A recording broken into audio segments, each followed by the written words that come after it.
I'm Mike Bradner, and this is Capital Views, and we're with Mike Monagle, who's the director of not unemployment compensation. I was about to workers' comp, and so Mike, tell us a little bit about Alaska's comp program. Give us a structure. The Division of Workers' Comp was within the Department of Labor and Workforce Development. We have offices in Fairbanks, Anchorage, and Juneau. And if you're an employer and you have to carry workers' comp insurance under the law, it's mandatory. An injured worker, if you fill out the paperwork when you're hurt at work, we're the agency that are going to end up with those records. We have an administration function. We have an adjudications function. So if there's a dispute between an injured worker and the insurance company over payment of benefits, our agency would be the body that hears that dispute. We have a reemployment benefits section. We have an investigative section. We have 3 funds that we administer: the Second Injury Fund, the Fisherman's Fund, and the Benefits Guarantee Fund.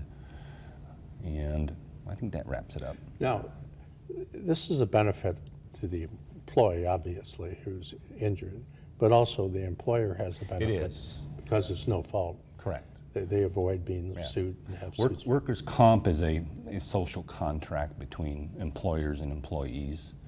I think the state of Wisconsin was the first state in 1911 to have a state workers' comp act. And under that social contract, the employee gives up their right to sue their employer. Workers' comp is the exclusive remedy for that. And in return, the employer agrees to pay benefits to the worker.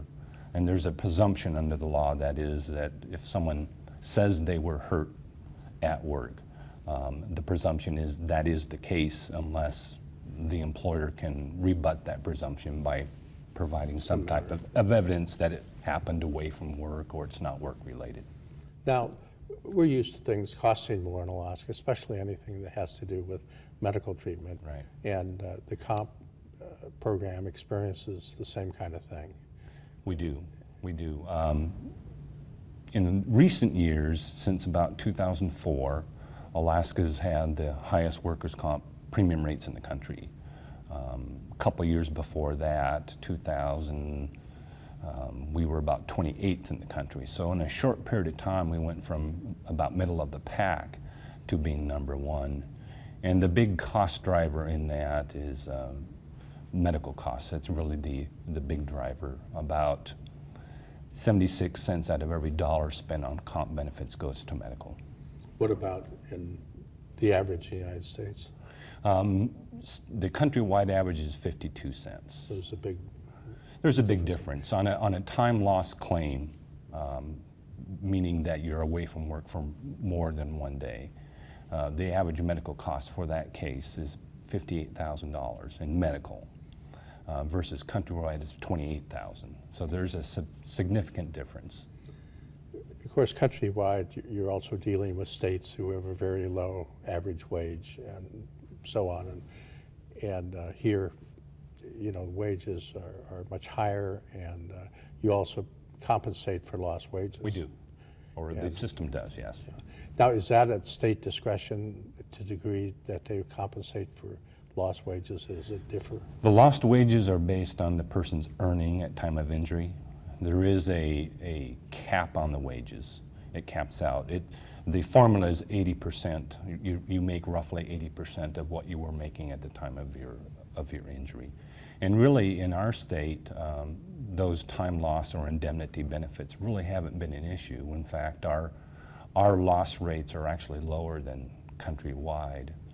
And our saving grace in Alaska has been declining frequency. In the last 15 years, the number of injuries has gone from over 30,000 to less than 20. So the employers have actually done a very good job. How does that compare with national? A declining trend in frequency has been a national trend. Although it's safety training. Yes, absolutely, yes. Employers have done a much better job of providing workplace safety and safety awareness programs. Now, an injured worker, they file their claim, and if the claim's in dispute, what happens? About 10% of our claims out of about that 19,000 end up in a dispute. And what happens is the injured worker comes to us. They initiate a process after a benefit's been denied. So the insurance company may deny a particular medical benefit. They may come up with a reason to say that they're not entitled to time loss benefits.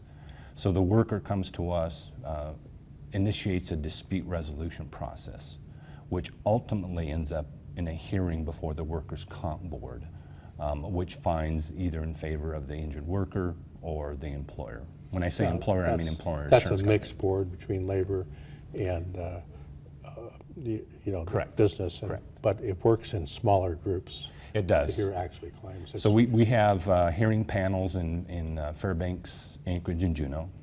And a panel is made up of a hearing officer who's an attorney, and then a member of industry and a member of labor. And the industry and labor members are appointed by the governor. And they hear the claim and They do. render a decision. They do. And generally, the person goes and has a workers' comp attorney from someplace that helps present their case. So they're About half our disputes have attorney representation. On the employer side, almost always.